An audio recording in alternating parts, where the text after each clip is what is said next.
কৃষ্ণ এইখিনিলৈকে ভাগৱতৰ মাজেদি আমাক কি শিক্ষা দিব বিচাৰিছে? আমাৰ বেদত এটা কথা আছে, যত্ৰ অপায় অস্তি তত্ৰ উপায়মপি অস্তি। য'ত অপায় থাকে তাত ভগৱানে উপায়ৰ ব্যৱস্থাটো ৰাখিছে। এতিয়া কংসই নিজৰ ভনীয়েক দৈৱকীক কাটিবৰ কাৰণে উদ্যত হৈছে। বসুদেৱে তাতে উপায় বিচাৰি পাইছে। গতিকে ইয়াৰ পৰা আমাক কি ক'ব বিচাৰিছে যে আমাৰ জীৱনলৈ কোনো ঘাত প্ৰতিঘাত সংঘাত আহিব পাৰে, এইটো স্বাভাৱিক। যেনেকৈ আন্ধাৰে পোহৰে দিনটো, সুখে দুখে জীৱনটো, আমি দুখক অতিক্ৰমী সুখক প্ৰতিষ্ঠা কৰিব পৰাটোৱে হৈছে আচল জীৱনৰ লক্ষ্য। এতিয়া বসুদেৱ এক সংঘাতৰ সন্মুখীন হৈছে। নিজৰ বিবাহিত ভাৰ্যাগৰাকী নিজৰ ককায়েকে শিৰচ্ছেদ কৰিবৰ কাৰণে উদ্যত হৈছে। এতিয়া এই অহংকাৰী কংসৰ হাতৰ পৰা কেনেকৈ ভাৰ্যা দৈৱকীক ৰক্ষা কৰিব পাৰে, তাৰ বাবে বসুদেৱৰ যিটো চিন্তাধাৰা, যিটো মানসিকতা, যিটো দূৰদৰ্শিতা, এই কথাখিনি আমি ইয়াৰ পৰা আহৰণ কৰিব লাগিব। তেতিয়াহে আমাৰ ভাগৱত শুনাৰ সাৰ্থকতা হ'ব। কাৰণ আপোনাৰ মোৰ জীৱনলৈও তেনেকুৱা সংঘাত আহিব পাৰে। গতিকে আমি সংঘাতৰ পৰা নিজক কেনেকৈ বচাব লাগিব, সেই ক্ষেত্ৰত আমি কি নীতি অৱলম্বন কৰিব লাগিব, এই কথা ভাগৱতে আমাক শিকাইছে। যে চুলিত ধৰি খৰ্গ লৈ তৰোৱাল লৈ নিজৰ ভনীয়েকক শিৰচ্ছেদ কৰিবলৈ লোৱা অৱস্থাত বসুদেৱে কেনেকৈ সান্তনা বাণী শুনাইছে, কেনেকৈ তেওঁক মানে মোহিত কৰিছে, এইখিনি আটাইতকৈ লক্ষণীয় দিশ। তেওঁ কৈছে, তোমাৰে সেই কনিষ্ঠ ভগিনী জীৱ প্ৰায় হেন জানি আংক কাটিবাক নোযোৱাই। তোমাৰ ভনীয়েকক, তোমাৰ ভনীক তুমি জীয়াই ৰখাটো তোমাৰ দায়িত্ব। গতিকে নিজৰ ভনীয়েকক নিজে কেতিয়াও কাটিব নাপায়। ক্ষমিয়োক ৰাজা তুমি দীনদায়াশীল, আগ পাছ চিনাই আৰু বিস্তৰ বুলিল। এই ধৰণে তেওঁ আগ পাছ বহুতখিনি কথা দি কংসক বুজনি দিলে। কৰিলা কাকুতি তাংক অনেক কাৰুণে, তথাপিতো দৈৱকীক নেৰিল দাৰুণে। বহুত কাকুতি মিনতি কৰা স্বত্তেও দৈৱকীক তেওঁ এৰি দিয়া নাই। পৰম দাৰুণ কংস ঘাতুক পৰাই, দেখি বসুদেৱে দুনাই চিন্তিলা উপায়। পুনৰ তেওঁক কেনেকৈ সান্তনা কৰিব পাৰি বা তেওঁৰ হাতৰ পৰা দৈৱকীক উদ্ধাৰ কৰিব পাৰি, আকৌ পুনৰ চিন্তা কৰিবলৈ তেওঁ ধৰিলে। যাৱে বল বুদ্ধি থাকে থিৰ কৰি মন, মৃত্যুক তৰিবে লাগি কৰিবে যতন। আমি জীয়াই থকালৈকে নিজক বচাবৰ কাৰণে, আনক বচাবৰ কাৰণে আমি যত্ন কৰিব লাগে। এইটো আমাৰ দায়িত্ব বা এইটো আমাৰ কৰণীয় বা এইটো আমাৰ কৰ্তব্য। পুত্ৰক অৰ্পিব বুলি কংসে নিপতিক, ইহাৰ হাতৰ এৰাও দৈৱকীক। এতিয়া তেওঁ এটা উপায় দিলে। এই উপায়টো আমি বসুদেৱক কোনে দিলে বাৰু? বসুদেৱে বহুত বুজোৱাৰ পিছতো কংসই তেওঁৰ সদ্য বিবাহিত দৈৱকীক এৰি দিয়া নাই। বহুত বুজাই উপায়ন্তৰ হৈ পুনৰ তেওঁ আকৌ মানে ভাবি তেওঁ উপায় বিচাৰি পাইছে। এই উপায়টো কোনে দিলে তেওঁক? তেওঁক যিজনে দিছে আপোনা মোকো দিব। আপুনি মই বিপদত পৰিলে আমি একান্ত চিত্তে ভগৱন্তক চিন্তা কৰিব লাগিব। মনত ৰাখিব কথাটো। আমাৰ বিপদৰ বন্ধু কোন? ভগৱন্ত, মাধৱ বান্ধৱ। আমাৰ সকলো বিপদৰ পৰা উদ্ধাৰ কৰা শক্তি ভগৱন্তৰ বাদে আমাৰ পিতৃ মাতৃ বংশ পৰিয়ালৰ হাতত নাই। আমাক সমস্ত বিপদৰ পৰা উদ্ধাৰ কৰা শক্তি একমাত্ৰ ভগৱন্তৰ হাতত আছে কিন্তু আমি সেই ভগৱন্তক আজি দেখিছেনে চকুৰে তেওঁক আমি মনেৰে ধৰিব পাৰিছোনে নোৱাৰো তৎসত্ত্বেও তেওঁ আমাৰ মনৰ কামবিলাক কৰি দিয়ে বুলি ভাগৱতে কৈছে যদিও ভগৱন্ত অব্যক্ত যদিও ভগৱন্ত নিৰাকাৰ যদিও ভগৱন্ত নিৰ্গুণ যদিও ভগৱন্ত অদৃশ্য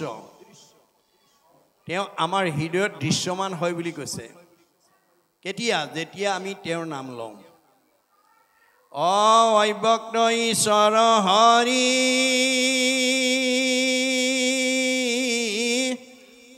জাত পৰে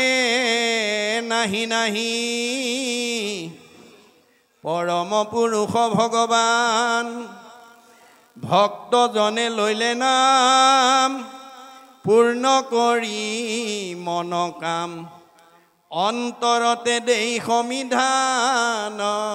আপোনাৰ হৃদয়তে আপোনাক বুদ্ধিটো দি দিব কি কৰিলে আপোনাৰ সন্মুখত পৰা বিপদৰ পৰা আপুনি উদ্ধাৰ হ'ব পাৰিব এই তথ্য ভগৱন্তে দিব মনত ৰাখিব কথাটো গতিকে আমি সমস্ত সমস্যা সমাধানৰ পথ ভগৱন্তই ৰাখিছে মাত্ৰ আমি ধৈৰ্য সহকাৰে দূৰদৰ্শিতাৰে আমি তেওঁৰ নাম ল'বলৈ চিন্তা কৰিব লাগিব গতিকে কিবা দৈৱকীৰ তেতিয়া তেওঁ এটা চিন্তা কৰি তেওঁ মনতে পালে যে মোৰ অষ্টম পুত্ৰই তেওঁক মাৰিব বুলি কোৱাৰ কাৰণেহে তেওঁ মোৰ ভাৰ্যাক মাৰিব ওলাইছে মই যদি পুত্ৰবিলাক তেওঁক জন্ম হোৱাৰ লগে লগে অৰ্পণ কৰি দিওঁ বুলি প্ৰতিজ্ঞা কৰোঁ তেতিয়াতো তেওঁ মোৰ ভাৰ্যাক নামাৰে এই এটা সৎ বুদ্ধি তেওঁৰ অন্তৰলৈ ভগৱন্তই আনি দিলে আৰু আনি পাই তেওঁ কি কৰিছে পুত্ৰক অৰ্পিব বুলি কংস নিৰ্পতিক ইহাৰ হাতৰ এৰাও দৈৱকীক মই অনাগত দিনত মোৰ পুত্ৰ জন্ম হ'লেই মই কংসৰ হাতত অৰ্পণ কৰি দিম তেতিয়া আৰু এওঁ মোৰ ভাৰ্যাক নামাৰে কিবা দৈৱকীৰ গৰ্ভে পুত্ৰ নুপজয় কিবা কংস মৰি আগে যাই জমালয় কিজানি মোৰ ভাৰ্যাৰ গৰ্ভত পুত্ৰ জন্ম নহয়েই বা পুত্ৰ জন্ম হোৱাৰ আগতেই কিজানি কংস মৰি যায় তাৰনো কি নিৰ্দিষ্ট আছে গতিকে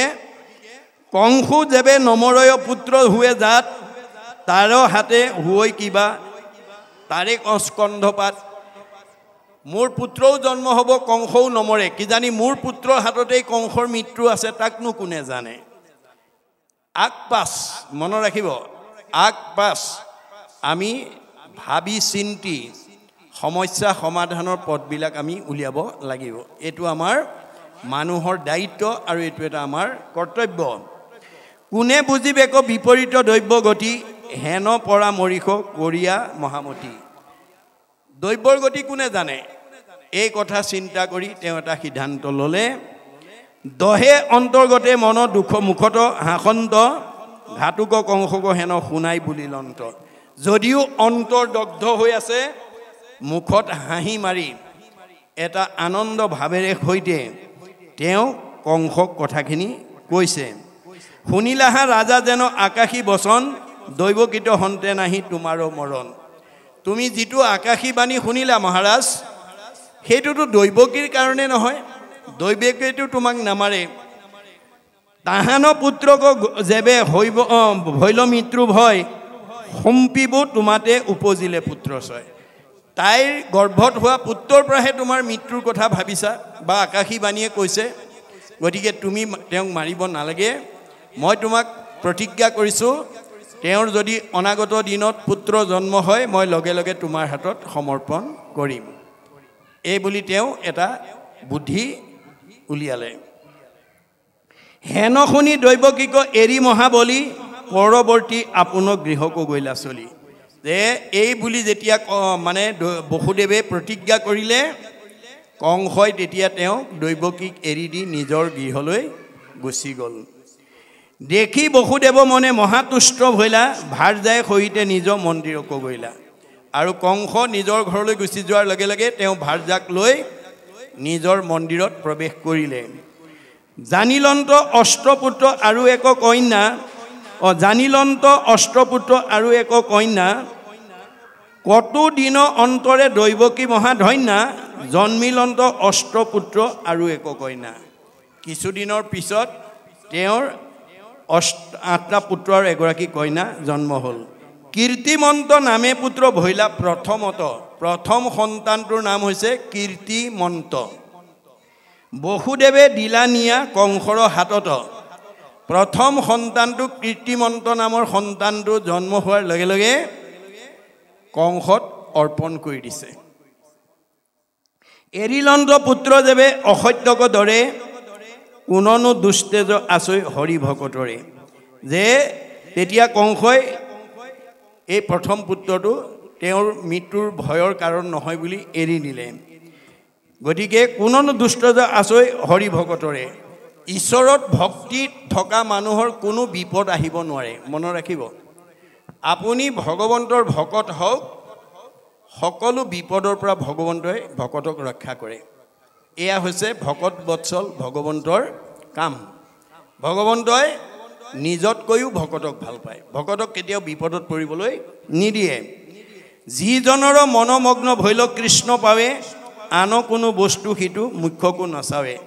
যাৰ কৃষ্ণৰ চৰণত মন নিমগ্ন হৈ যাব কৃষ্ণৰ চৰণত যাৰ মন মজি যাব সি আন ধন টকা পইচাটো দূৰৰ কথা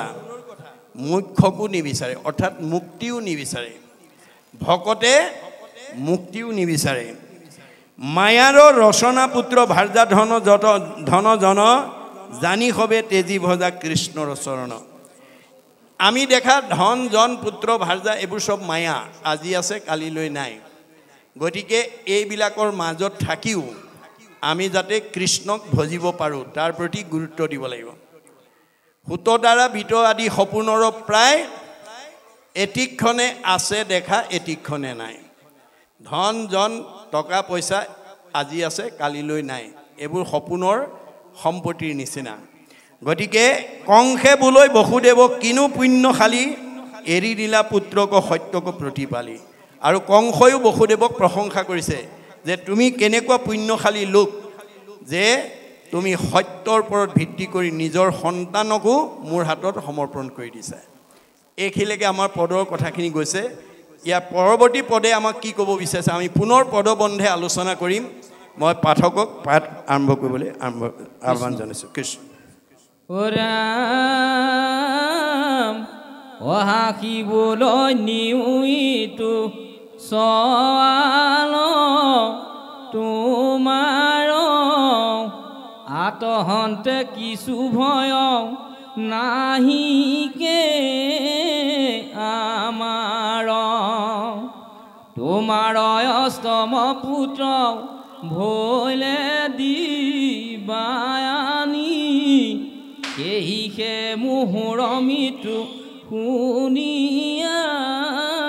সুবানী অহেন শুনি বসুদেৱ পুত্ৰ কোলে ধৰি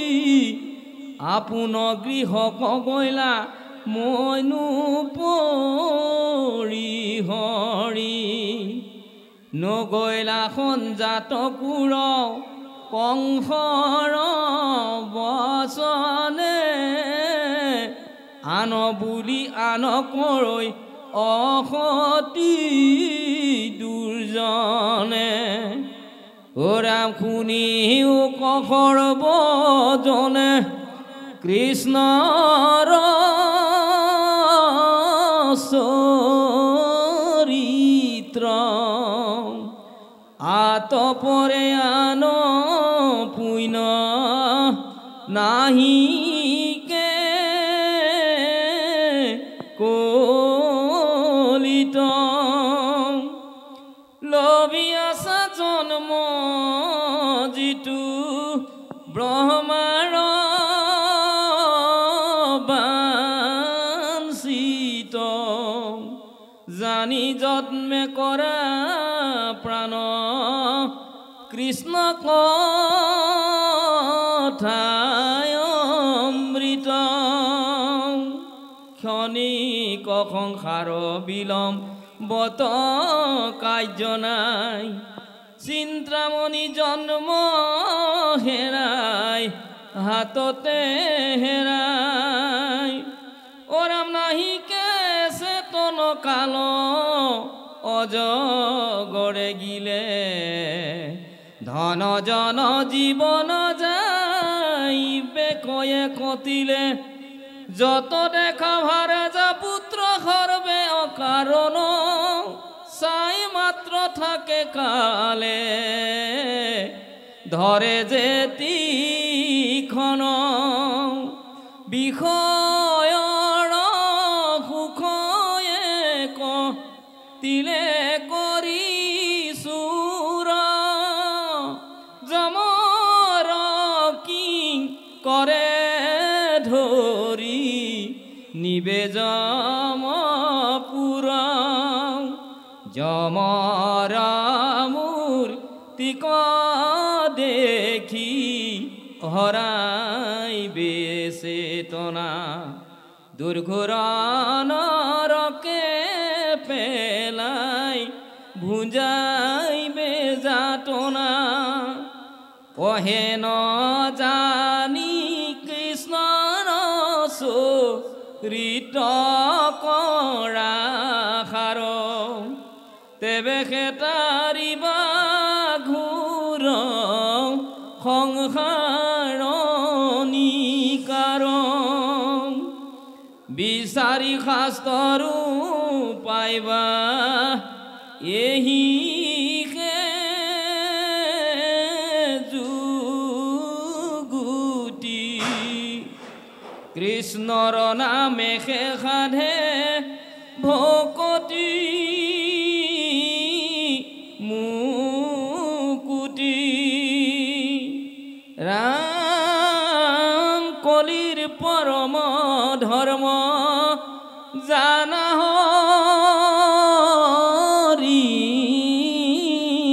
নাম শংকৰে ৰচিলা ডাকি মোলা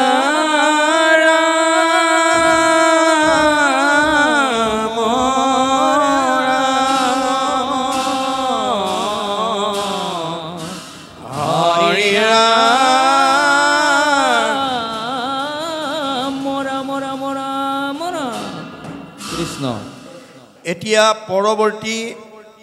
পদৰ মাজেদি আমাক কি ক'ব গৈছে যে এজন দুষ্ট স্বভাৱৰ মানুহ এজন বেয়া স্বভাৱৰ মানুহকো আমি যদি ভালদৰে বুজাব পাৰোঁ তেওঁৰো স্বভাৱৰ সলনি হৈ যায় সেইকাৰণে আমি কোনো এজন মানুহক ঘপকে বেয়া বুলি তাক যাতে আমি বেয়াৰ ফালে ঠেলি দিব লগা নহয় তাক কেনেকৈ আমি ভাল পথলৈ আনিব পাৰোঁ তাৰ কাৰণে যদি আমি বুদ্ধি জ্ঞান প্ৰয়োগ কৰিব পাৰোঁ তেতিয়াহ'লে আমি তাৰ পুণ্যৰ ভাগটো আমি পাম এতিয়া কংসৰ দৰে অসন্ত এজন ব্যক্তিক দুষ্ট এজন ব্যক্তিক সৎ জ্ঞানৰ দ্বাৰা সৎ পৰামৰ্শৰ দ্বাৰা মনৰ গতি সলনি কৰি দিছে ঠিক তেনেকৈ আমাৰো বেয়া ছোৱালীজনী বেয়া ল'ৰাটো বেয়া বোৱাৰীজনী বেয়া শাহুগৰাকীকো আমি ভাল কৰিব পাৰিম কেনেকৈ দৈৱ বশে যদি সাধুৰ সংগ পায়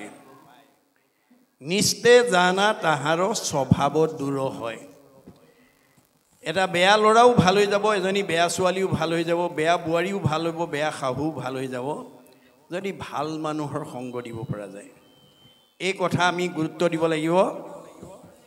এতিয়া বসুদেৱৰ কথা শুনি বসুদেৱৰ যেটো সাৱলীল সৎ দিহা পৰামৰ্শ সত্যতা ৰক্ষাৰ যেটো নিদৰ্শন দেখি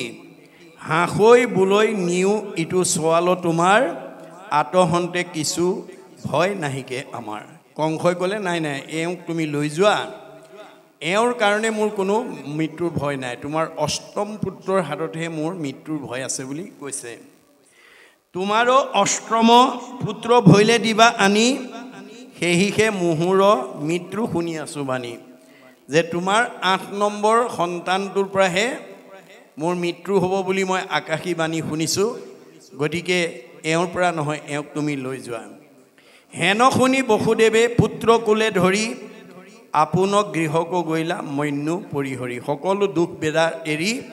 তেওঁ নিজৰ গৃহাভিমুখে যাত্ৰা কৰিলে নগৈলা সঞ্জাত কুৰ কংসৰ বচনে আন বুলি আন কৰৈ অসতি দুৰ্জনে যদিও দি পঠিয়াইছে তথাপিও তেওঁ মনত অলপ সন্দেহ কি জান এওঁটো বৰ অসন্ত হয়তো আকৌ লৈ আনা মাৰি পেলাওঁ বুলি আকৌ ওলোটাই বিচাৰিবও পাৰে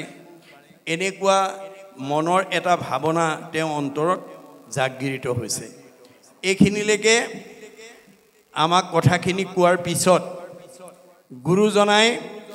জীৱশ্ৰেষ্ঠ মানুহ হিচাপে আমাৰ এই পৃথিৱীত আমাৰ কৰণীয় দিশৰ ওপৰত আমাৰ কৰ্তব্যৰ ওপৰত আমাৰ কৰ্মৰ ওপৰত তেওঁ কিছু উপদেশ বাণী দিছে যাক সঞ্জীৱনী স্বৰূপ বুলি কোৱা হয় যি ঔষধ পান কৰিলে মৰা মানুহ যি উঠে সঞ্জীৱনী স্বৰূপ উপদেশ বাণীৰ দ্বাৰা আমাক কিছু কথা তেওঁ নিজাববীয়াকৈ বুজাবৰ কাৰণে চেষ্টা কৰিছে কি বুলি শুনিওক সৰ্বজনে কৃষ্ণৰ চৰিত্ৰ আতপৰে আন পুণ্য নাহিকে কলিত হে কলিৰ লোকসকল তোমালোকে কৃষ্ণৰ কথা শুনা কলি যুগৰ মানুহ হিচাপে তোমালোকৰ ইয়াৰ বাদে আৰু অন্য গত্যন্তৰ নাই কলিত কৃষ্ণ কথা নুশুনা মানুহ কেতিয়াও উদ্ধাৰ হ'ব নোৱাৰে এই কথা তেওঁ কৈছে ক্ষণিক শৰীৰ বিলম্বত কাৰ্য নাই চিন্তামণি জন্ম হেৰা হাততে হৰাই আমাৰ এই শৰীৰটো খন্তেকীয়া সংসাৰ খন্তেকীয়া আজি আছে কালিলৈ নাই গতিকে দেৰি নকৰিবা চিন্তামণি জন্ম হেৰা হাততে হৰাই চিন্তামণি জন্ম বুলি কিয় কৈছে বহুত সাধনাৰ বলত আমি মানুহৰ জন্মটো পাইছোঁ 84 জুনি অতিবাহিত হৈ আহিহে আমি মানুহৰ জন্মটো পাইছোঁ বিংশতি লক্ষণম স্থাৱৰম আমি প্ৰত্যেকেই 20 লক্ষ বাৰ বিভিন্ন প্ৰজাতিৰ গছ গছনি হৈ আহিছোঁ নৱলক্ষম জলজ 9 লক্ষ বাৰ আমি বিভিন্ন প্ৰজাতিৰ মাছ মগৰ হৈ আহিছোঁ নৱলক্ষম কুৰ্মাংশ 9 লক্ষ বাৰ আমি বিভিন্ন প্ৰজাতিৰ উভচৰ প্ৰাণী কাছৰ জন্ম পাই আহিছোঁ 30 লক্ষ পশু নাম 30 লক্ষ বাৰ আমি বিভিন্ন প্ৰজাতিৰ জীৱ জন্তু হৈ আহিছোঁ 10 লক্ষ পক্ষী নাম 10 লক্ষ বাৰ আমি বিভিন্ন প্ৰজাতিৰ চৰাই চিৰিকটি হৈ আহিছোঁ 70 লক্ষ বানৰা 4 লক্ষ বাৰ আমি বিভিন্ন প্ৰজাতিৰ বান্দৰৰ জন্ম পাইছোঁ 2 লক্ষ অৰ্ধমান বা হিতাহিত জ্ঞান শূন্য 2 লক্ষ বাৰ হিতাহিত জ্ঞান শূন্য অৰ্ধমানৱ চিম্পাঞ্জীৰ দৰে জন্ম ধাৰণ কৰি আহিছোঁ তথৌ মনুষ্যত্ব প্ৰাপ্য ততঃ কৰ্মাণি সাধুত তাৰ পিছতে আমি সৌভাগ্যক্ৰমে পুণ্য অৰ্জন কৰি মানুহ নামৰ উপাধিটোলৈ প্ৰমোচন পাইছোঁ এটো বহুত সাধনাৰ মলত পোৱাৰ কাৰণে চিন্তামণি জন্ম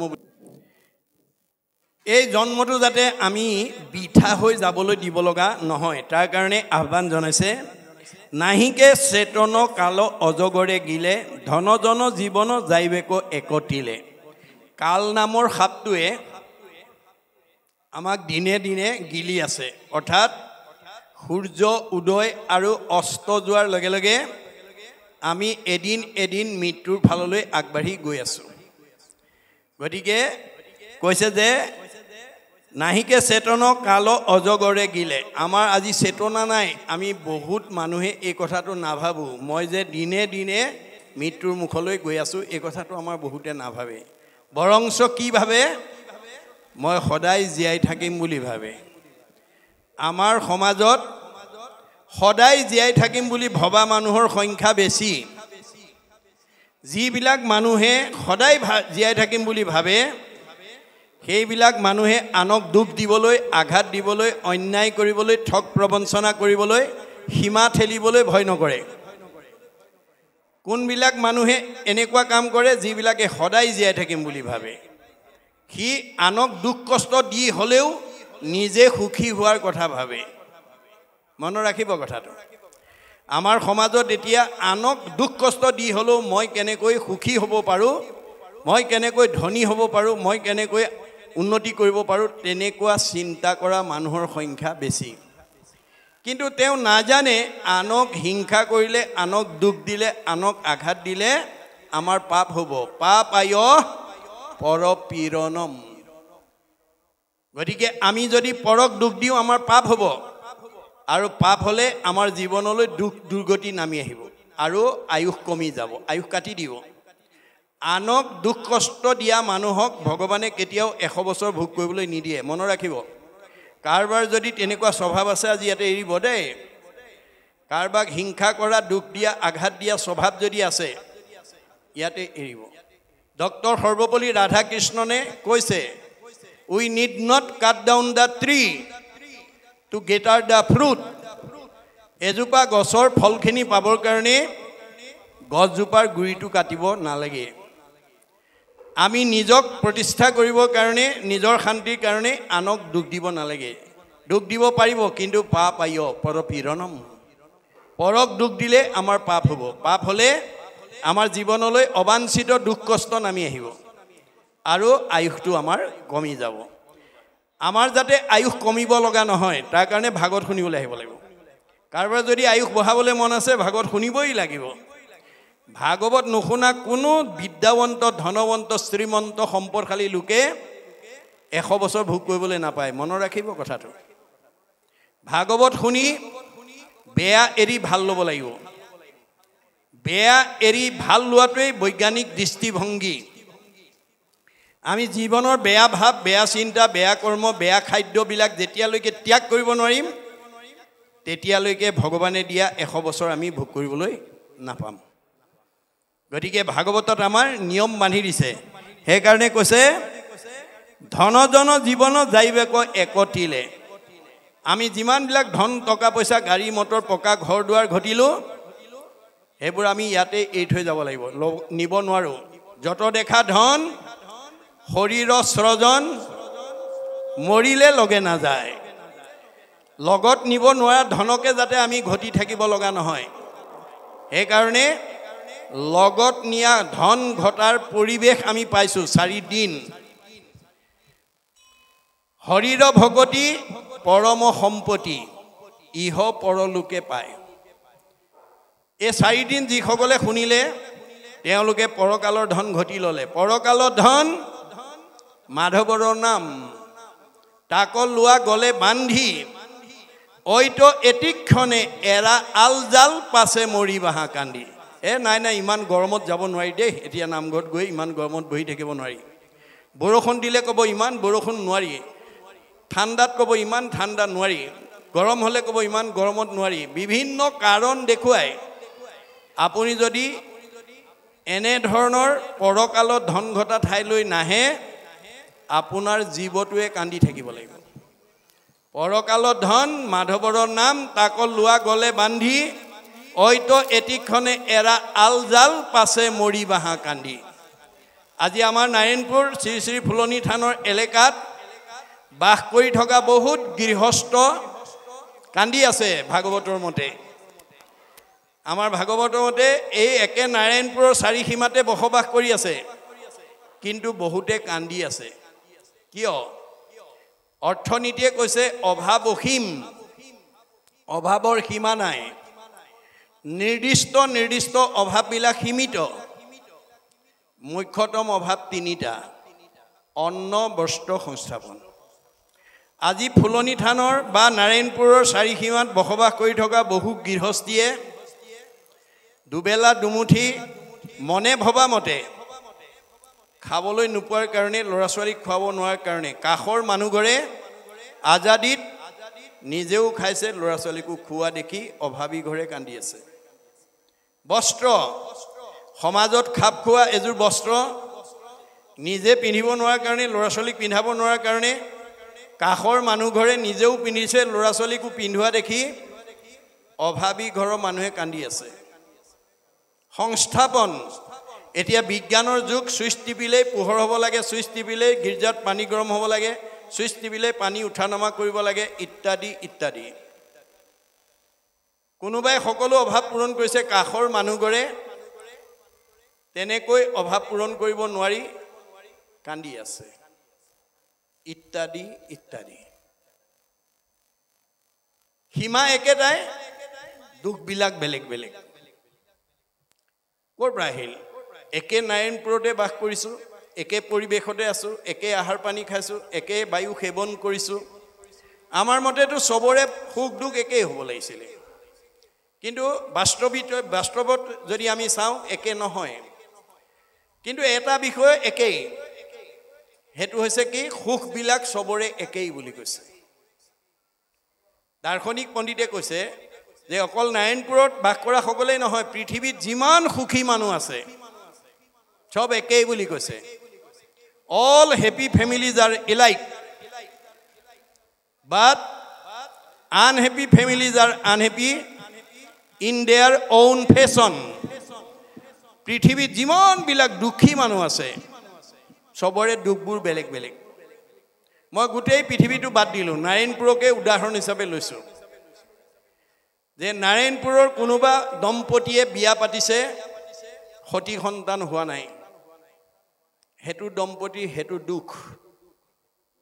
কাৰবাৰ ল'ৰা হৈছে ছোৱালী নাই হেতু দম্পতি হেতু দুখ কাৰবাৰ ছোৱালী আছে ল'ৰা নাই হেতু দম্পতি হেতু দুখ কাৰবাৰ শাহু বোৱাৰীৰ মাজত মনোমালিন্য হেতু পৰিয়ালৰ হেতু দুখ কাৰবাৰ স্বামী স্ত্ৰীৰ মাজত মনোমালিন্য হেতু পৰিয়ালৰ হেতু দুখ কাৰবাৰ ককাই ভাইৰ মাজত মিলাপ্ৰীতি নাই হেতু পৰিয়ালৰ হেতু দুখ কাৰোবাৰ সব আছে শৰীৰত বেমাৰ আছে হেতু পৰিয়ালৰ হেতু দুখ ইত্যাদি ইত্যাদি দুখবিলাক প্ৰত্যেকৰে বেলেগ বেলেগ ক'ৰ পৰা আহিলে কিয় আহিলে আমি সদায় দুখতে ভুগি থাকিম নে আমি সুখৰ ফাললৈ গতি কৰিব লাগিব এই কথা ভাগৱতে কৈ আছে ভাগৱত নুশুনা মানুহে এই ৰহস্য ভেদ কৰিব নোৱাৰে ৰহস্যক জানে যিটো লোক সততে কীৰ্তন কৰে মুক ধৰি দৃঢ় ব্ৰত কৰি যত্ন বিপৰীত সদায় ঘৰত মানে ঘৰুৱা কথা পাতি আছোঁ সদায় দুপৰীয়া খাই বৈ অকণমান শুয়ে আছোঁ সদায় পুৱা গধূলি ধন টকা পইচা সম্পত্তিৰ কথা পাতি আছোঁ আজি কিমান ভাগ্যৰ মূলত 4টা দিনত ভকতৰ সংগত বহি স্বাদত অমৃতময় পৰম আনন্দ ৰস পান কৰি জন্ম জন্মান্তৰ কাৰণে পুণ্য সঞ্চয় এটা সৌভাগ্য পাইছোঁ মই ঘৰৰ কামতে আবদ্ধ নাথাকোঁ মই যামেই ফুলনি থানৰ ভাগৱত ব্যাখ্যালে মই যামেই এই বুলি দৃঢ়ভাৱে আপুনি আহিব লাগিব তেতিয়াহে আপুনি পৰকালৰ ধন সংগ্ৰহ কৰিব পাৰিব যদি ইমান গৰম ইমান ঠাণ্ডা ইত্যাদি কৰি যদি আপুনি নাহে তেতিয়াহ'লে এই 4টা দিনত ঘটা ধনৰ পৰা আপুনি বঞ্চিত হোৱাৰ কাৰণে পৰকালত গৈ কান্দিবগৈ লাগিব এয়া হৈছে ভাগৱতৰ দৰ্শন গতিকে ভাগৱতে আমাৰ ইহকাল পৰকালৰ কৰণীয় দিশৰ ওপৰত আমাক আঙুলিয়াই আছে আমি ইয়াৰ পৰা শিকিব লাগিব যত দেখা ভাৰ্যাপুত্ৰ হবে অকাৰণ চাই মাত্ৰ থাকে কালে ধৰে জেতিকখন যিদিনাখন কালে ধৰিব সব মুখ মেলি চাই থাকিব যিখিনি ল'ৰা ছোৱালী যিখিনি পৰিয়ালক পোহপাল দিবৰ কাৰণে উৰে জীৱন মাত্ৰ কৰ্মতে ব্যস্ত হৈ থাকিলো ভকতৰ সংগলৈ যাবলৈ নামঘৰলৈ যাবলৈ পবিত্ৰ ভাদ মাহত নামঘৰলৈ গৈ ঈশ্বৰৰ কথা শুনিবলৈ সময় নাই কেৱল শৰীৰটো সুস্থ ৰাখিবৰ কাৰণে পৰিয়ালটো পোহপাল দিবৰ কাৰণে উৰে জীৱন কটাই আছো মহাপুৰুষে কৈছে যিটো শৰীৰৰ অৰ্থে কৰা কৰ্ম না প্ৰাণ গলে হ হইব তাহাক নাজানা যিটো শৰীৰৰ কাৰণে তুমি পুৱা শুই উঠাৰ পৰা গধূলা খোৱালৈকে অকল কামকে কৰি আছা কিন্তু আত্মা উলাই গলে তোমাৰ সেই শৰীৰটো যে হলৈ ৰূপান্তৰ হ'ব সেই কথা তুমি নাজানা ইষ্ট মিত্ৰ কুটুম্ব দেখা যতজন অসুচি বুলিয়া নকৰিব দৰ্শন যিদিনাখন তোমাৰ দেহৰ পৰা আত্মা ওলাই যাব সেইদিনাখন তোমাৰ সেই শটো চালে গা ধুব লাগিব বুলি ইষ্ট মিত্ৰ কুটুম্ব তোমাক চাবলৈও নাহিব তেতিয়া তোমাৰ অৱস্থা কি হ'ব কাষ্ঠ যেন থাকিবে ক মাটিটো পৰিয়া হেন দেহ আপোনাৰো বুলাকি লাগিয়া কৃষ্ণ ওলাই যোৱাৰ পিছত আত্মা ওলাই যোৱাৰ পিছত আপুনি কাঠ পৰা দি পৰি থাকিব সেইটো দেহকে মোৰ দেহ বুলি সেইবোৰ ইষ্ট মিত্ৰকে আপোন বুলি ভাবি যাতে তাতে আসক্ত হৈ থাকিব লগা নহয় গতিকে আমি প্ৰয়োজন হলে সকলো মায়া মোহ এৰি আমি ঈশ্বৰৰ কথা শুনিবলৈ আহিব লাগিব তেতিয়াহে আমাৰ জীৱনটো সাৰ্থক হ'ব যদি আমি মায়া মোহত পৰি ঈশ্বৰত আশ্ৰয় ল'বৰ কাৰণে অপেক্ষা কৰি থাকোঁ তেতিয়াহ'লে যিদিনাখন কালে আমাক গ্ৰাস কৰিব আপুনি আপোন বুলি ভাবি থকা সকলে মুখ মেলি চাই থাকিব যত দেখা ভাৰ্যা পুত্ৰ হবে অকাৰণ চাই মাত্ৰ থাকে কালে ধৰে জেতিকখন যিবিলাকৰ কাৰণে তুমি গোটেই জীৱনটো শেষ কৰিলা সেই সকলে তোমাক কিন্তু ধৰি ৰাখিব নোৱাৰিব একেশ্বৰে আহিলা যাইবাহা একেশ্বৰ লগত সহায়ক কোনো নহৈব ওপৰ অকলে আহিছা অকলে গুচি যাব লাগিব তোমাৰ আৰু কোনো লগৰীয়া নহয় সেইকাৰণে এইবিলাক মায়া মোহে তোমাক যাতে ঈশ্বৰত আশ্ৰয় লোৱা পথৰ পৰা ঈশ্বৰত ভক্তি কৰা পথৰ পৰা কোনো পৰিয়ালবৰ্গ কোনো পিতৃ মাতৃ কোনো সমাজৰ মানুহে কোনো বংশ পৰিয়ালে কোনো স্বামী ভাৰ্যাই যাতে বাধা দি ৰাখিব নোৱাৰে মনত ৰাখিব কথাটো আপুনি ঈশ্বৰৰ কথা শুনাৰ পথত যদি গুৰুৱে বাধা দিয়ে এক ঈশ্বৰত ভক্তি পথত যদি গুৰুৱে বাধা দিয়ে গুৰুৰ বাধা ত্যাগ কৰিলেও দুখ নহয় যদি পিতৃ মাতৃয়ে বাধা দিয়ে পিতৃ মাতৃ বাধা অতিক্ৰমী আহিলেও দুখ নহয় যদি পৰিয়ালে বাধা দিয়ে সেই পৰিয়াল অতিক্ৰমী গলেও বাধা নহয় গতিকে গুৰু ত্যাগ কৰিলা বীৰু চনেৰ নন্দন ভাতৃ ত্যাগ কৰিলা ৰাক্ষস বিভীষণ প্ৰহ্লাদে কৰিলে ত্যাগ আপোনাৰ পিতা ভগৱানৰ ভৰতে তেজিলে নিজ মাতা গোপীগণে স্বামী ত্যাগ ভাগৱতে শুনি সৰ্বদেৱ ত্যাগ কৰিলা ভৃগু আদি মুনি বিদুৰে কৰিলে ত্যাগ নিজ জ্ঞাতিগণ শুনা সৰ্বজন ইটো শাস্ত্ৰৰ বচন মহাভাৰতৰ যুদ্ধৰ পূৰ্বতেই ধৃতৰাষ্ট্ৰই বৈমাতৃ ভাতৃ ভক্ত বিদুৰক মাতি আনি পৰামৰ্শ লৈছিল কোৱা বিদুৰ আমি পঞ্চ পাণ্ডৱৰ অংশ দিব লাগে নে নালাগে পৰম ভক্ত বিদুৰে কৈছিল দাদা পঞ্চ পাণ্ডৱ আমাৰ ভতিজাৰ সম্পত্তি আত্মসাৎ কৰাটো উচিত নহয় তেওঁলোকৰ প্ৰাপ্যটো দিব লাগে পুত্ৰ মোহত মহান্ধ বিদুৰে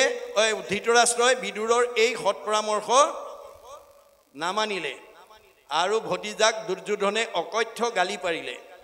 যাৰ কাৰণে বিদুৰে সমস্ত জ্ঞাতিৰ মোহ ত্যাগ কৰি ৰাজ আৱৰণ ত্যাগ কৰি মহাভাৰতৰ যুদ্ধৰ পূৰ্বতেই তীৰ্থযাত্ৰাৰ কাৰণে গুচি গ'ল মহাভাৰতৰ যুদ্ধৰ পিছত প্ৰায় 14 বছৰৰ অন্তত যেতিয়া তেওঁ গৃহাভিমুখে আহি আছে যমুনাৰ তীৰে তীৰে পৰম ভক্ত উদ্ধৱে কৃষ্ণক বৈকুণ্ঠলৈ পঠাই খৰমজুৰ মূৰত লৈ উচুপি কান্দি আহি আছে দুইজনৰ মাজতে যমুনাৰ তীৰতে দেখা দেখি হৈছে বিদুৰে উদ্ধৱক পাই কৈছে আছেনে কৃষ্ণ ভালে আছেনে পৰিয়ালবৰ্গ ভালে কিন্তু উদ্ধৱৰ মুখমণ্ডল দেখি মূৰত খৰমজুৰ দেখি গম পালে কৃষ্ণ আৰু নাই পৰিয়ালৰো নাই তেতিয়া তেওঁ উদ্ধৱক উদ্দেশ্যি কৈছে উদ্ধৱ তুমি পৰম ভাগ্যৱান প্ৰয়াণৰ পিছত তুমি কৃষ্ণক দৰ্শন কৰিলা পৰ্শন কৰিলা সংলাপ কৰিলা মই দুৰ্ভগীয়া মই সেই সুযোগ নাপালো তথাপিতো ভগৱন্তই মোক এটা সুযোগ দিছে যিহেতু তুমি কৃষ্ণক দৰ্শন পৰ্শন সংলাপ কৰি আহিছা তোমাক চুলেও মই সম পুণ্যৰ ভাগী হ'ম কৃষ্ণ পদ পৰশিয়া আহি আছা বাপ তোক চুই হওঁ মই পৰম নিষ্পাপ ঐ বন্ধু উদ্ধৱ সাৱতি ধৰ মোক শুনি দশগুণে উধাই উদ্ধৱৰ সুখ উদ্ধৱে তেতিয়ালৈকে জনা নাছিল কৃষ্ণ কথা শুনা কৃষ্ণ কথা কোৱা কৃষ্ণ কথা গোৱাজনক চুলে চালে সম পুণ্যৰ ভাগী হ'ব এইটো আমাৰ হিন্দু দৰ্শন নহয় মুছলমানৰ হেৰিয়াটো আছে যেতিয়া বছৰত এবাৰ হজ কৰিবলৈ যায় দুখীয়া মানুহ যাব নোৱাৰে মক্কালৈ ধনী মানুহবোৰ যায় ধনী মানুহবোৰে যেতিয়া মক্কাত মানে হজ কৰি ঘূৰি আহে হাজাৰ হাজাৰ দুখীয়া মানুহে প্ৰথম দৰ্শন পৰ্শন কৰিবৰ কাৰণে আগবাঢ়ি যায় গতিকে তেওঁলোকে হজ কৰি যিটো পুণ্য পায় প্ৰথম দৰ্শন পৰ্শন কৰাজনে সম পুণ্যৰ ভাগী হয় এইটো বেদৰ অভিমত আমাৰ বেদত কৈছে বৈষ্ণৱালয় সমীপ স্থান বিষ্ণু সেৱাৰ্থে গতান চণ্ডালান পতিতান পৃষ্ঠা ন স্নান মাচুৰিত নামঘৰৰ কাষত বাস কৰা লোক হৰি কথা শুনিবলৈ যোৱা লোকক দৈৱবশে সৌভাগ্যক্ৰমে যদি দৰ্শন আৰু পৰ্শন হয় ইমানেই পুণ্য হয় গা নধুলেও হয় মনত ৰাখিব কথাটো ই বিজ্ঞানসন্মত দৰ্শন এজন খৰখজুতি হোৱা সংক্ৰামক ৰোগী মানুহক যদি কোনোবাই সাৱটি ধৰে কোনোবাই যদি তেওঁ পিন্ধা কাপোৰ পিন্ধে কোনোবাই যদি তেওঁ খোৱা বিচনাত শুৱে আনৰ গালৈ সংক্ৰামক ৰোগটো সংক্ৰমিত হয় কিয় সংক্ৰামক ৰোগীৰ অনুৰেণু তেওঁ পিন্ধা কাপোৰ খোৱা বিচনাত সংক্ৰমিত হৈ থাকে আৰু সেই ঠাইত ভাল মানুহ গৈ বহিলে বা শুলে তেওঁৰ গালৈ ৰোগটো সংক্ৰমিত হয় এইটো যদি সঁচা কথা হয় বা এইটো যদি বিজ্ঞানসন্মত সত্য হয় সন্ত মহন্ত ভক্ত বৈষ্ণৱ সাধুসকল বহা ঠাই খোৱা বিচনা পিন্ধা কাপোৰত সৎগুণৰ অনুৰেণু থাকিব নে নাথাকে থাকিব সেই কথাটো আমি উদ্ধৱৰ দৰে উপলব্ধি কৰিব লাগিব সেইকাৰণে উদ্ধৱে কি বুলি কৈছে মই কৃষ্ণৰ উচিষ্ট খাওঁ চাৰা বস্ত্ৰ পিন্ধো পিন্ধি এৰা বস্ত্ৰ পিন্ধে আমাৰ পিঠু প্ৰভুৱেও সেই কথা ভকতক উদ্দেশ্যি কৈছে যাহাৰ গৃহত নুহি উপগত একান্ত হৰি ভকত তাৰ গৃহ ছয় সৰ্পৰ আলয় মহন্তৰ ইটো মত যিখন ঘৰত বছৰত এবাৰো ভকতৰ পদধূলি নপৰে সেইখন ঘৰ সাপৰ গাঁত স্বৰূপ অৰ্থাৎ সেইখন ঘৰৰ পৰিয়ালৰ খং ৰাগ ঈৰ্ষা হিংসা কুৎসুত কপট বেছি থাকিব গতিকে এতিয়া কাৰো ঘৰলৈ কলিযুগত স্বয়ং বৈকুণ্ঠপতি আহি কাৰো সমাজত কাৰো গৃহত আহি নকয় তোমাৰ ল'ৰা ছোৱালীকেইটা আয়ুষ্মান ভৱ পঢ়া শুনাত ভাল হ'ব ঘৰখন মংগল হ'ব স্বয়ং ভগৱন্ত বৈকুণ্ঠপতিয়ে আহি নকয় কোনে ক'ব আমাৰ ভাগৱতত কৈছে হৰিৰ মূৰ্তিক হৰি ভক্তক দেখিবা শক্তি অনুৰূপে তাৰ প্ৰীতি আচৰিবা সমস্ত ভূততে আছে ভগৱান সেই ভাবি সবাকো কৰিবা বহুমান চবতে আছে ভগৱন্ত আমি সকলোকে দয়া মৰম কৰিব লাগে কিন্তু মূৰ্তিমন্ত হৈ ভকতত আছে ভকত বৈষ্ণৱ আলহী অতিথি আহিলে আমি আচমনি কৰি পাদ্য পাদ্য মানে ভৰি ধোৱা পানী অৰ্ঘ্য মানে মুখ ধোৱা পানী আমি ভকতক ভৰি ধোৱা পানীয়ে মুখ ধুবলৈ দিব নালাগে বেদৰ মতে মুখ ধোৱা পানী পাত্ৰ এটা বেলেগকৈ ৰাখিব লাগে আনি বহুৱাই লৈ ধূপ ধূনা জ্বলাই সেৱা এটা লৈ আশীৰ্বাদ এটা লোৱাৰ পিছতহে উদ্দেশ্য ব্যাখ্যা কৰিব লাগে আমাৰ বহুত গৃহস্থীয়ে চোতালতে সোধে কেলে আহিছিলে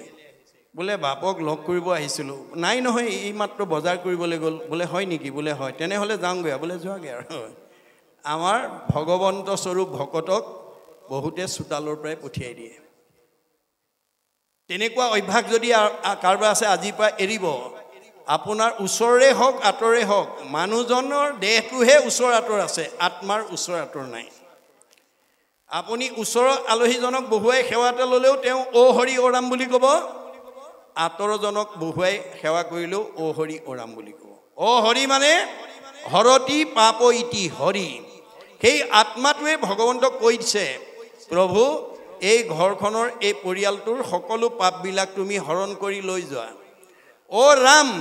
ৰাম নামত ৰমন কৰি সবকে চৈতন্য কৰি ৰাখা জীয়া মানুহ কৰি ৰাখা আমাৰ এতিয়া সমাজত মৰা মানুহৰ সংখ্যা বেছি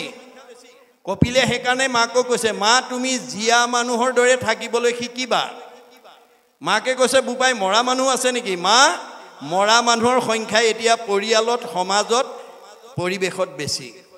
বোলে কোনবিলাক মৰা মানুহ সাধুৰ সংগে কৃষ্ণ কথা নুশুনে যি নৰ জীৱন্ততে মৰা সিটো অধম পামৰ আজিৰ দৰে ভকতৰ সংগত সাধুৰ সংগত আহি মনত আনন্দ লগা কথা যি নুশুনে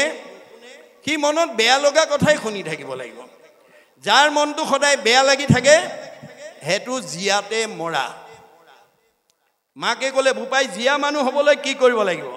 মা মোৰ শুনিৰ মল কথা কহন্ত শুনন্ত মোৰ শুনিমল কথা যদি জানা পৰিয়ালক ক'বা ল'ৰা ছোৱালীক ক'বা বোৱাৰী জীয়াৰীক ক'বা সীমা ঘৰীয়াক ক'বা বন্ধু বান্ধৱক ক'বা আলহী অতিথিক ক'বা আৰু যদি নাজানা কাণ পাতি শুনিবা শ্ৰোতা নহ'লে মা তুমি কোনোদিন জীৱনত বক্তা হ'ব নোৱাৰিবা ভাল শ্ৰোতা নহ'লে ভাল বক্তা হ'ব নোৱাৰিবা মুত বিনে চিত্ত আন দেৱত নেদন্ত মুত বিনে আন দেৱতাত মনোযোগ নিদিবা কাৰণ ব্ৰহ্মা আদি কৰি জীৱ যত ৰাম ৰাম ৰাম ৰাম ৰাম মায়া সজ্জা মাজে আছয় ঘুমতি যায় আপুনি মইনো কোন সৃষ্টিকৰ্তা ব্ৰহ্মা সংহাৰকৰ্তা শিৱ পালনকৰ্তা বিষ্ণুকে প্ৰমুখ্য কৰি ৩৩ কোটি দেৱতা ভগৱন্তৰ মায়াত বন্দী হৈ আছে তেওঁলোক নিজে আন্ধাৰত আছে অজ্ঞানতাত আছে আন্ধাৰত থকা দেৱতাৰ আশ্ৰয় ল'লে কোনোবাই পোহৰ পাব নেকি আন্ধাৰত বহি থকা মানুহ এজনৰ কাষত কোনোবা বহিলে পোহৰ পাব নেকি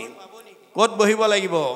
কৃষ্ণই অৰ্জুনক কৈছে যে মাং প্ৰপদন্তে মায়া মেতম তৰন্তি তে হে অৰ্জুন মই পোহৰ মোৰ কাষত যেতিয়ালৈকে আশ্ৰয় নলবা মোৰ সৃষ্ট অজ্ঞান আন্ধাৰৰ পৰা তুমি তেতিয়ালৈকে মুক্ত হ'ব নোৱাৰিবা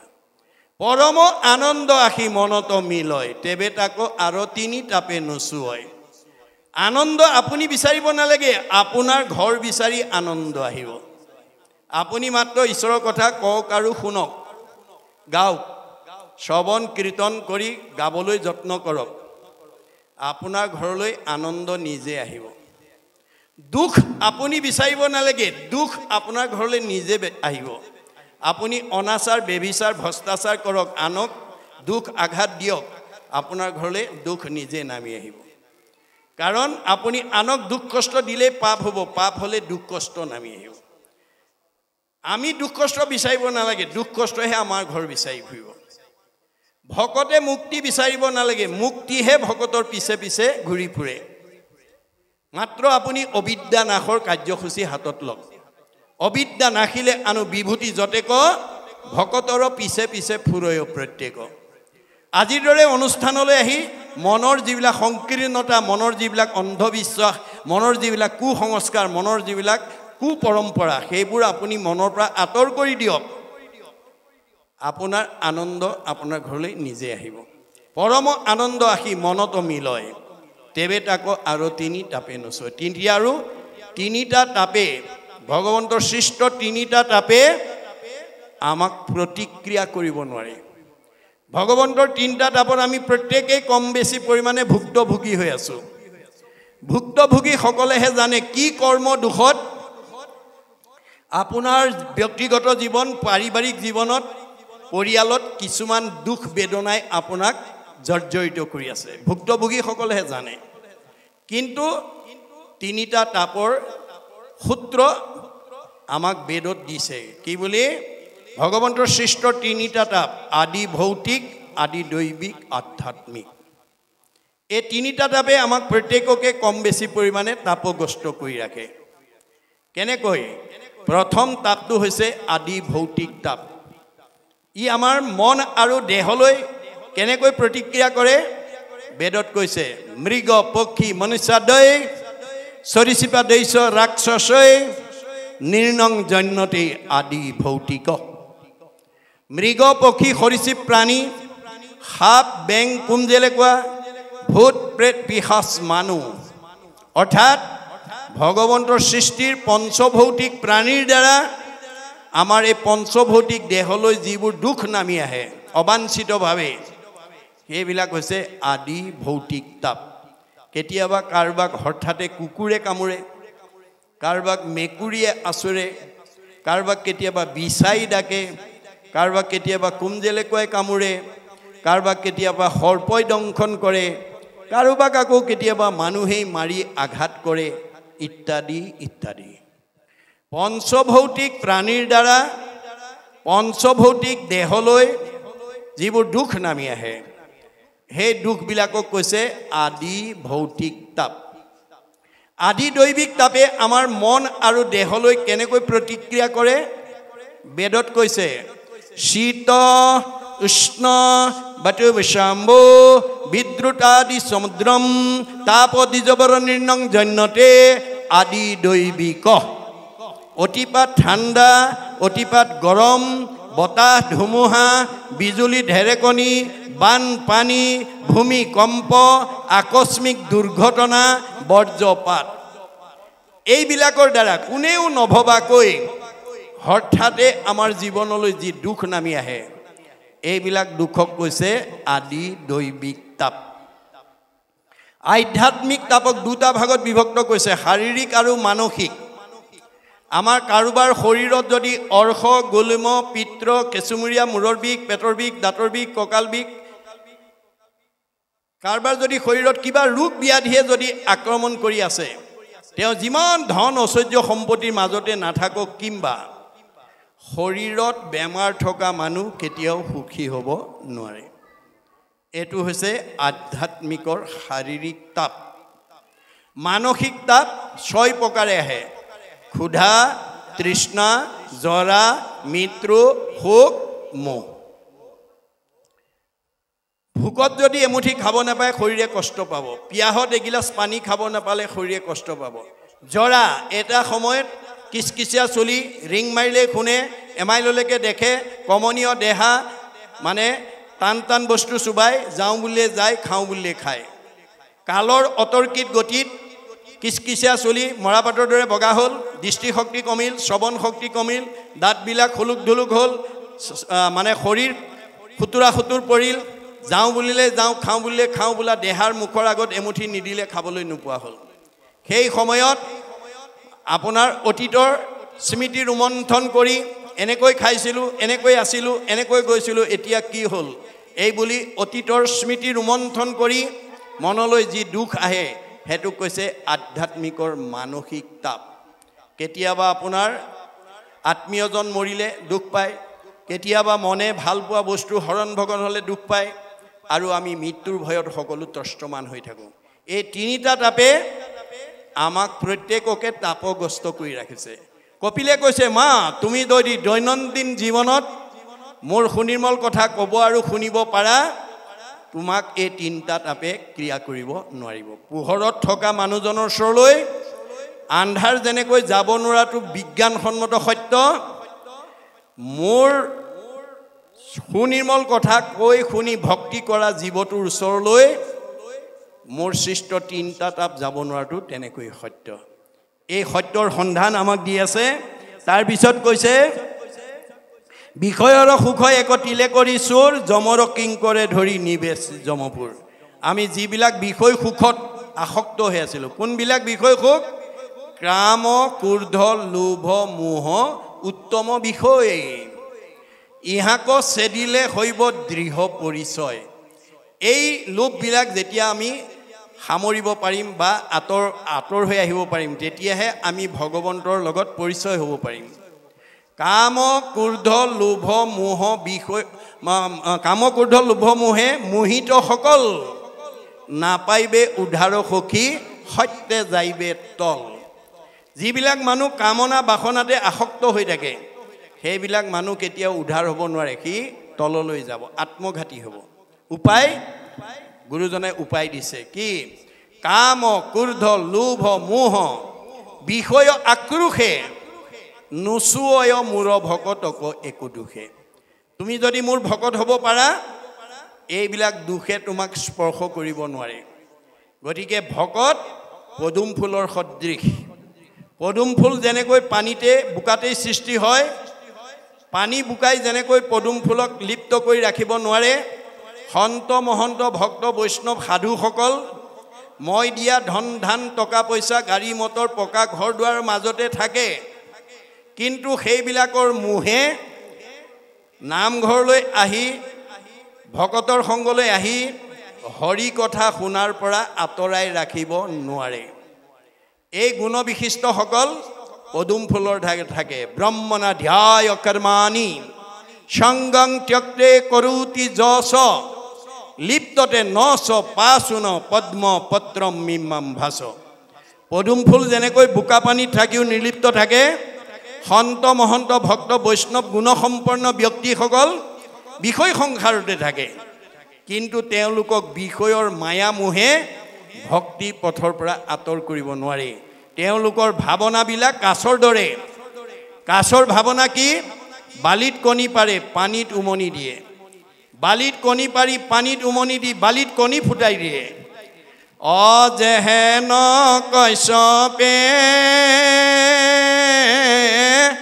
তৰে দিব পাৰি, জল মাজে ফুকাৰয় সেই মতে খন্তে বিষয়তে থাকি, সদায়ে মোক চিন্তয়। সন্ত মহন্ত ভক্ত বৈষ্ণৱ সাধু গুণসম্পন্ন ব্যক্তিসকল